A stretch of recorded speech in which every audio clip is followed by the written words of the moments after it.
provisto nuevamente de la lámpara de Diógenes. Busca maniática al hombre, aquel que fue la admiración de los dioses.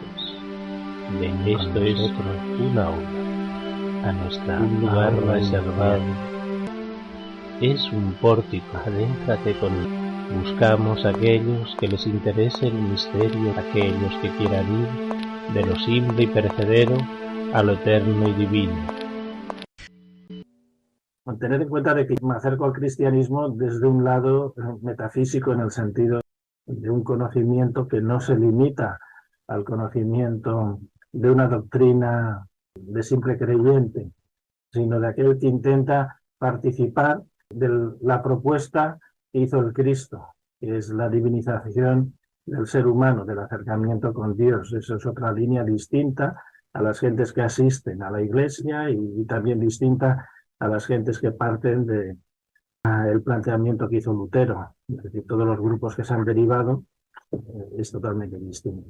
El Jueves Santo, para los que lo vivimos, es Jesús que instituye el sacramento de la comunión como una forma de transformación. Es un sacramento que no es original, eso ya lo hacía el culto mitraico, lo hacía a través del trigo, es decir, del pan, y también lo hacía a través también del vino, como fruto de la vid. Lo que incorpora Jesús es la participación no del sol como el culto de Mitra, sino al mismo Dios, aunque Mitra a nivel solar es equiparado a Dios, requiere de una persona que tenga esa capacidad de invocación. Y luego hay todo un mensaje, que es un mensaje de divinización. Pero esto es lo que coge de santo. Luego los misterios que vienen ya en el viernes y el sábado son totalmente distintos, y los misterios, o el misterio que viene ya de la Pascua de Resurrección, también es totalmente distinto. Estamos en la presentación que él hizo como ser triunfal a la Jerusalén terrestre y a la Jerusalén celestial. Hacíamos la discriminación entre el ser humano que vive en su yo, en su forma limitada, y el ser humano que se identifica con la cualidad crística o la cualidad que representa Jesucristo. Es una forma humana divina. La ventaja de algunos que hemos bebido en el conocimiento cristiano es que ese Dios que representa a Jesús como figura histórica también es el Dios de la segunda persona de la Trinidad. Es un ser de armonía, un ser que proyecta la continuidad de la vida, no es un ser destructivo. Si cogéis dioses de cualquier tipo de mitología, los veréis que unos son bélicos, otros son de una forma, otros son de otra. Él se representa la cualidad de la trascendencia y esa cualidad de fusión amorosa. Es un mensaje original, muy distinto al mensaje de Gautama, y también muy distinto al mensaje de Mohammed. También es distinto al mensaje de Lao Tse. Son mensajes distintos. El mensaje que hace Jesús es un camino a seguir a la encarnación a través de esa identificación con lo divino y sobre todo con la cualidad del amor. Es una comprensión basada en el perdón, una comprensión de saber no empatizar, como dicen las gentes, digamos, del nuevo orden, sino del amor. Una cosa es empatizar, que es ponerse en el lugar del otro, y la otra cosa es amarlo. Amarlo es una energía que uno siente al otro como carne propia. Él, a lo largo de su vida, hace un camino en pos de conocimiento donde él se supedita a lo sagrado, a lo divino, a Dios. Renuncia al poder terrenal cuando tentaciones del príncipe de las tinieblas le dicen: convierte estas piedras en pan, o tírate por aquí que una legión de ángeles y arcángeles te recogerán en el vuelo. Es decir, él ya la rechaza ya cuando renuncia a esto, cuando incluso él le dice: solo hace falta que te supedites a mí y te daré reinos para gobernar. Y él le dice: no tentarás al Señor tu Dios. Hace la opción, ya renuncia. Es como los que antes se confirmaban, que se le decía: renuncias al demonio. Pero hay que reconocer esa entidad, esa parte en el ser humano, renuncia a eso y se hace uno con la divinidad. Cuando hay esta identificación, que no tentarás al Señor tu Dios, que él ya se siente emanación divina y él ya se siente uno con Dios. No es un desafío de una lucha física al estilo de puñetazos, al estilo hollywoodiense o de las películas pues, de violencia, sino que es de convencimiento. Él renuncia, supera esas tentaciones y a partir de ahí es cuando puede entrar en la Jerusalén. No fue el ayuno en sí, sino que es toda esta superación. Luego eso de el cuerpo de gloria, eso son cosas que a lo largo de su existencia ha ido manifestando. El hecho de poder caminar sobre las aguas, de la transfiguración de Jesús cuando está en el monte Tabor. Con sus discípulos y aparece pues con toda su vestimenta y toda su majestad de luz. No es un cuerpo que se hace en un momento. Otra cosa es de que cuando ya el cuerpo tiene que entrar en un proceso de descomposición, esos 3 días de su muerte física, se anula esa descomposición por este proceso alquímico de crear un ser multidimensional que funde materia, energía y espíritu. Por eso deja impresa en la sábana santa esas improntas de luz que está quemado con la luz, no son cosas de pinturas. Jesús ha vivido muchos procesos. Cuando empieza su vida pública, todo empieza con el bautismo. Él se da a conocer públicamente cuando su primo Juan el Bautista, lo bautiza y a través de él se manifiesta el descenso de la gracia en forma del Espíritu Santo. Y es cuando se oyen aquellas palabras de este es mi hijo bien amado. Un proceso que ha ido siguiendo y cuando él da el sermón de la montaña, pone que a través de su boca está hablando el mismo Dios. Cuando le dicen de que aquí hay mucha gente y esta gente pues tiene hambre, tendrán que volver, los tenemos que decir que se vayan a sus casas. No hace falta que se vayan a sus casas, repartir la comida entre ellos. Entonces dicen, no tenemos, que tenemos aquí un canastillo con pocos panes y pocos peces. Y entonces él dice, volved a mirar porque hay pan para todos y hay peces para todos. Es un ser que maneja las leyes físicas, por tanto, es un ser que transforma la realidad. Eso es lo que hay en los evangelios conocidos, más en algunos evangelios de carácter oculto, de carácter apócrifo, que se explicaba como dogma. Pues era un trágala, o te lo crees o no te lo crees. La teoría estaba explicada. La teoría de ese cristianismo siempre ha estado explicada. Otra cosa es a la hora de experimentarla, no la experimentaban, la cogían simplemente como un credo. O creían o no creían. Para irse a experimentarla hay que coger la vida de los santos, la vida de los místicos reales, los que hacían ascesis. Y entonces, cuando uno recoge las biografías, salía la vida de Francisco de Asís, salía la vida de distintos santos, y esos eran para mí los superhéroes. Antes de que llegaran los personajes de Marvel a repartir puñetazos y volar por los aires, pues eso estaba en la vida de los santos. Había santos que levitaban, había santos que se podían desdoblar en 2 o 3.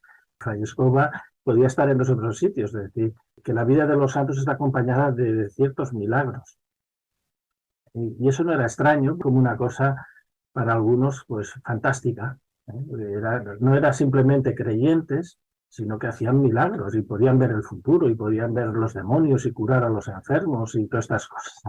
Entonces, cuando uno dice, ¿qué ocurre de la teoría a la práctica? Bueno, pues la práctica hay que seguir la vida de los santos que hacían. Muchos de ellos hacían ayunos, otros hacían vigilias nocturnas, otros estaban continuamente orando, otros hacían ciertas posturas de oración. Si cogéis la vida de Francisco de Asís, aunque sea una película, por ejemplo, Hermano Sol, Hermana Luna, pues ahí hay una exaltación de la energía del amor, es decir, de amar por amar, del amor impersonal, ese amor crístico. ¿Qué es lo que a uno le ha revalidado? Pues le ha revalidado el viaje a Oriente, porque en Oriente no tienen estas bases teóricas tan bonitas que nos presentaba el cristianismo romano o el cristianismo católico, sino que tienen prácticas de meditación, tienen prácticas de recitaciones, tienen prácticas pues, de ayuno. Y el yoga, por ejemplo, las técnicas de meditación son sistemas prácticos, no son sistemas de creencia. Cuando uno dice, ¿y para qué sirve la meditación? ¿Y para qué sirve el ayuno? ¿Y para qué sirve esto? ¿Para qué sirve la recitación? Claro, en Oriente a uno le dan una serie de interpretaciones. Pero cuando uno lo coteja con la vida de los santos y con los místicos de aquí, dice, pues es las mismas.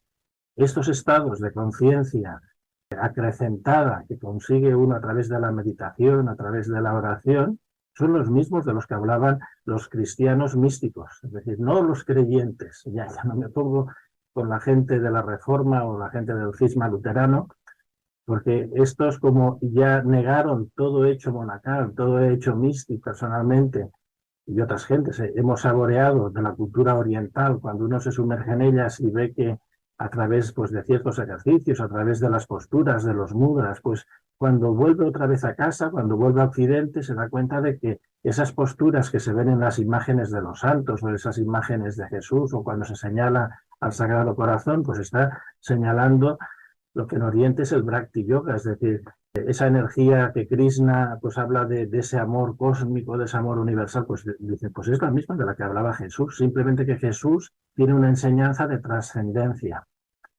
Cuando uno se acerca y cuando hace este viaje de Occidente a Oriente y luego vuelve otra vez a Occidente, dice, uy, pero ¿qué nos hemos perdido? Hay cosas que se han perdido en el camino y hay que empezar a recoger los trocitos. Por ejemplo, para mí fue una gran ventaja de que en mi entorno hubiera facilidades pues, de acceder al mundo de la videncia. Las gentes podían conectar a través de pequeños ejercicios con sus memorias pasadas, no teníamos que dudar si existía o no reencarnaciones porque la gente se veía en otros tiempos, con otras apariencias y con otras personalidades.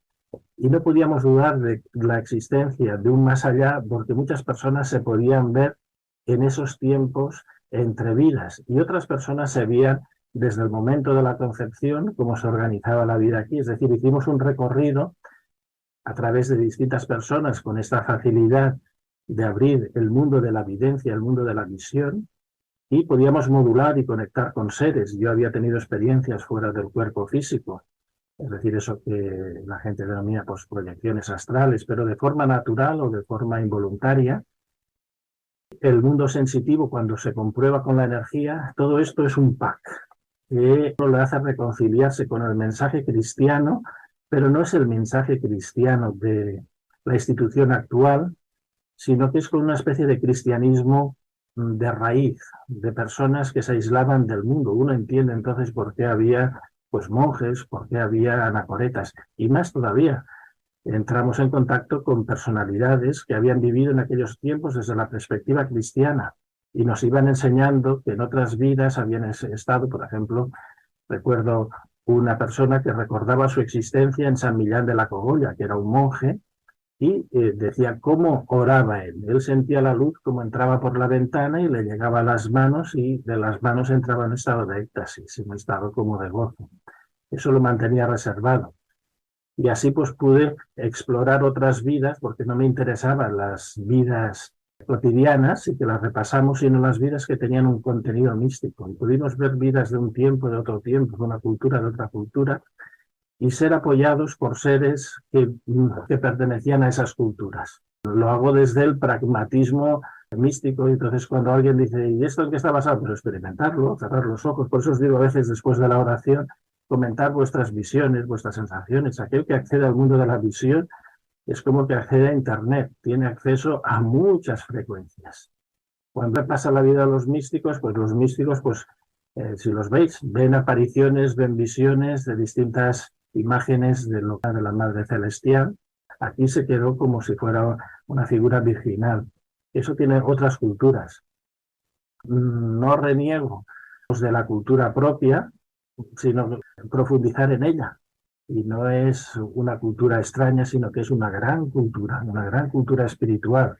Lo que pasa es que hay que alejarse un poco de simplemente de los creyentes cómodos. Una vez hablando con la Madre Celestial, te digo, hay muchos que siguen las enseñanzas de tu hijo, es decir, las enseñanzas de Jesús el Cristo. Dicen, no.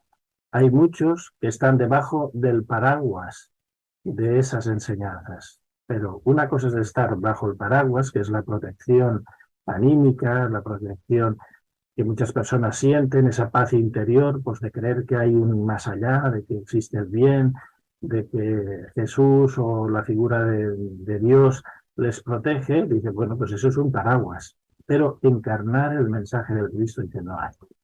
Hay muy pocas personas dispuestas a seguir el sendero del Señor Jesús el Cristo. Muy pocas.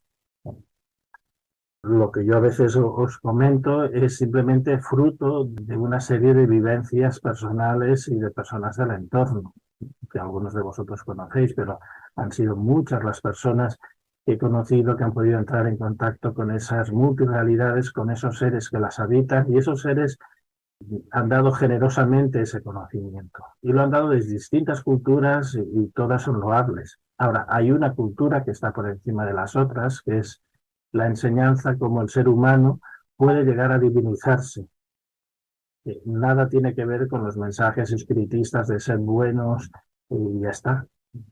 Es decir, hay gentes que habitan en los lugares, digamos, de vacaciones, porque yo les llamo un poquitito así, los campos elíseos, las zonas paradisíacas, y luego hemos comprobado que hay gente que habita en las penumbras y gente que habita en lugares de sufrimiento. Cuando se pregunta qué es lo que hay ahí, pues bueno, pues es lo que antes decía, cielo, purgatorio y infierno. Cuando hemos hecho el recorrido hemos encontrado personas perdidas en zonas limbescas, en zonas pues que es como una especie de neblina continua, que sin ningún final, y luego personas atormentadas por sus remordimientos, personas atormentadas por sus vicios psicofísicos. Es decir, hay personas que cometen atentados sobre su propia vitalidad y esa vitalidad es parasitada por entes de otros lugares. Y esas personas cuando abandonan el mundo físico pues continúan siendo parasitadas. En la película aquella Ghost, el que hace el papel de malo, cuando abandona el mundo físico vienen como unas sombras del inframundo que se lo llevan. Pues eso ocurre. Es decir, una vez comentando cosas de estas y eso ocurre, es decir, más veces de las que el ser humano cree. Dichos seres humanos son arrastrados por esas entidades del inframundo. Porque en vida ya las alimentaron, eran sus compinches. Es que todo lo que es la tradición del cristianismo universal, que la gente podemos identificar con la palabra católico, pero ¿qué es lo que significa? La palabra católico, que es una palabra griega, que toda la liturgia, que es unos días de arrepentimiento, es decir, de que uno mismo se limpia psíquicamente, deja su corazón limpio.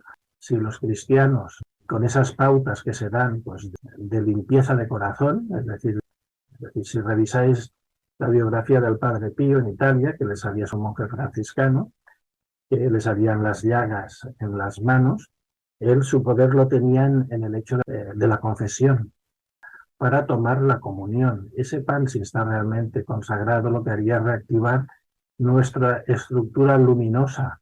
Es decir, realmente ese pan alimentaría nuestras células, pero porque a través de él se transmitiría esa gracia divina. Esto es lo que del cisma de Lutero niegan de que la transubstanciación sea real, pero por lo que uno ve a través de lo que es el líquido y a través de lo que es la materia, cuando eso entra, digamos, en consagración, cuando una persona lo pudiera llegar a tomar, muchos circuitos del cerebro se abrirían, muchos circuitos que tienen que ver con los meridianos, estos energéticos del cuerpo se abrirían. Cuando uno junta todos estos hilitos, se da cuenta de que esta es una religión muy importante que no se sabe valorar, es decir, que tiene los fundamentos básicos para que el ser humano hiciera una transformación. ¿Qué ha ocurrido de unos 40 años para acá? Digamos que se ha descristianizado en el sentido católico las gentes que habitamos en España. Primero porque ha habido una sobredosis, una obligación, y luego porque ciertos grupos internacionales han intentado ridiculizar y pasar esto sobre todo con el ecumenismo. Las culturas orientales fueron el cimiento del cristianismo ese universal. En el cristianismo antiguo hay parte de chamanismo y parte de orientalismo, todas esas partes ya existían ahí. Cuando se quiere enseñar pues meditación, pues ya son las meditaciones que hacían los santos, los místicos. Lo único que ocurre, eso se perdió. La forma de recuperarlo pues es leyendo la vida de los santos. Yo, por ejemplo, que tenía amistad con el ermitaño que había en Montserrat, con el padre Basili, él tenía, no como libros de cabecera, sino por encima en su cueva, tenía allí como su ermita, que era una ermita cueva, tenía libros orientales, tenía pues libros de yogis, es decir, de técnicas de meditación. Para una persona que se abre hacia el misterio, esto no es, son herejías, no, simplemente es volver a las bases. Hay que aprender a meditar, hay que aprender a orar, utilizando expresiones que son entendibles, pues no sé, cantar, pues aleluya, y conseguir el mismo estado de exaltación que consiguen los pentecostales, los carismáticos. A la gente le han inducido a renegar de lo propio. Eso es como decir que nuestros padres no son dignos porque tienen defectos y que cualquier ser que está por ahí por fuera es mejor que los nuestros. Bueno, a ver, vayamos por partes. Esto no tiene mucho sentido. Ver que como si los padres de otros fueran mejor que nuestros padres, no. Cada cual tiene los padres que tiene, cada cual tiene el entorno que tiene. Y renegar de nuestros orígenes, al final no sale a cuenta. Es un súper esfuerzo.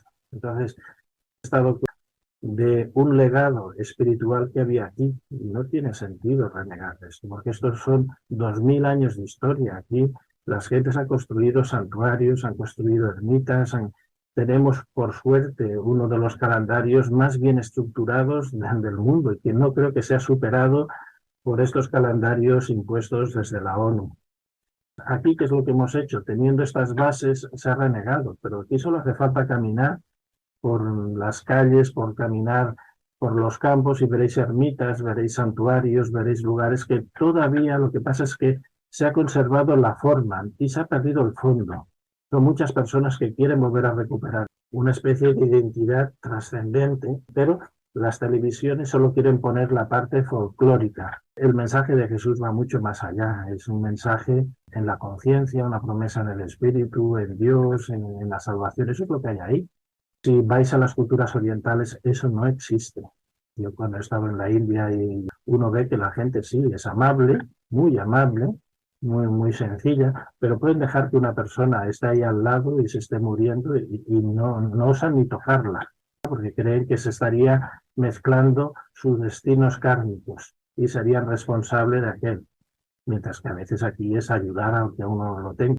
Pero cuando se hace de buena fe, cuando alguien tiene necesidad y se le ayuda, es decir, ese sentimiento de caridad, eso funcionaba. Esto es lo que les maravillaba a los romanos. Tenían una justicia muy bien estructurada, pero les maravillaba el carácter generoso de los cristianos, de ayudar a los demás, que no importaba que si era un anciano o un enfermo, que no los dejaban de lado. Si os dais cuenta actualmente, a la más mínima se les da pasaporte a cualquiera, esté enfermo, sea mayor o tenga cualquier dificultad. Esto viene desde una estructura para deshumanizar. Por eso el mensaje cristiano cada vez lo están licuando más. Lo quieren convertir simplemente en un código moral similar a lo que es la Reforma luterana. No tiene nada que ver con el sentimiento que fueron los evangelizadores, que eran personas que no tenían nada, que habían hecho votos de pobreza, que habían hecho votos de humildad y de un mensaje de amor que nada tiene que ver con eso de empatizar. Por amor, por ejemplo, uno de los mensajes que él tiene cuando está en la cruz es perdónalos porque no saben lo que hacen. Y se dice que a través de su propio sacrificio se perdonan los pecados de la humanidad. Es decir, esos son mensajes de transformación. Cuando uno eleva su nivel de vibración, siente el sufrimiento de los demás en carne propia. Uno no puede ser feliz cuando ve que hay personas cercanas que están sufriendo sin necesidad desde su punto de vista. Sea que están sufriendo físicamente por enfermedad, o sea que están sufriendo pues, por esta especie de desestructuración en lo familiar y en lo social. Estamos en unos procesos peculiares y realmente ante esta especie de tiranía que hay a nivel global, ese cristianismo antiguo, que es un cristianismo muy franciscano, un cristianismo muy de base, podría ser la solución, es la contraparte a toda esta especie de inhumanidad que está surgiendo. Y bueno, en estas estamos. El hecho de que personalmente me haya implicado en este tipo de difusión, en lo que es revalorizar la meditación, lo que es la oración, esta vía cristiana oriental, es decir, porque siempre el cristianismo fue oriental. Los mismos del cisma luterano decían, bueno, pues es que esta es una religión oriental. Pues tenía toda la razón. El Mediterráneo, ellos, porque eran zonas germánicas no romanizadas, aquí se vivió durante casi 3000 años una cultura entre Oriente y Occidente. La cultura persa, que era una cultura entre las zonas de la India, incluso de China, porque había mercancías e intercambios, no tan solo de mercancías, entre esas zonas de Oriente, no de Oriente medios, no, de la India y de China. Se traían aquí al Mediterráneo, había un gran intercambio comercial y también de ideas. Yo las referencias que tengo es que aquí llegaron monjes budistas y en Alejandría se crearon escuelas universales de conocimiento. Unos tiraban por el conocimiento griego, que es muy racional, y otros por un conocimiento trascendente vinculado a Egipto. En Egipto no buscan el aspecto racional, buscan la conquista de la vida eterna. Allí todo es un canto a la trascendencia. Es totalmente distinta. Las dos orillas del Mediterráneo eran distintas. La cultura griega es el mundo racional, la cultura egipcia es el mundo de la magia, el mundo de lo desconocido. Y Jesús estaba en medio. Y bueno, estamos en un tiempo y que ahora tenemos acceso a mucha información. Es una gran posibilidad de tener información. Es una aventura para darse cuenta de que uno tiene que ser responsable de su vida, no tan solo consumir la vida. Hemos de valorar ese sentido interior como seres espirituales. Seres espirituales no es un ser etérico, es el valor de dar gracias a la vida, que decía Mercedes Sosa. Es decir, gracias a la vida que me ha dado tanto, este gozo por vivir ya tiene que ser más que suficiente. Tengo que reconocer que los valores de ese cristianismo que algunos hemos heredado es mejor que el Faro de Alejandría. De hecho, os lo digo desde una perspectiva que si yo volviera a las iglesias, como ha sido así, algunas veces le he hecho propuestas a algunos sacerdotes, algunas cosas, muchos cogen la precaución de ver si esto nos estás aquí colocando una especie de herejía. A ver, vamos por parte. El mensaje que hay en el fondo del cristianismo es distinto al que se está difundiendo. Es un mensaje de transformación. Es decir, algunos sacerdotes que tengo yo amistad con ellos, cuando les he dicho de que, bueno, que a veces habría que volver otra vez a la mística, habría que volver otra vez a ese sentido trascendente, y algunos reconocían, empiezan a poner un poco reparos. Ellos prefieren una simplicidad de pasar y ya está, no ahondar más. Eso ya es la decadencia, porque ha hecho que muchas personas que necesiten sentir esa trascendencia, la Iglesia actual no se la ofrezca. Les ofrezca, pues sí, la teoría de la liberación, la igualdad, el superproteccionismo. Ya lo veis de que la estructura actual pues está pareja a lo que llaman el nuevo orden internacional.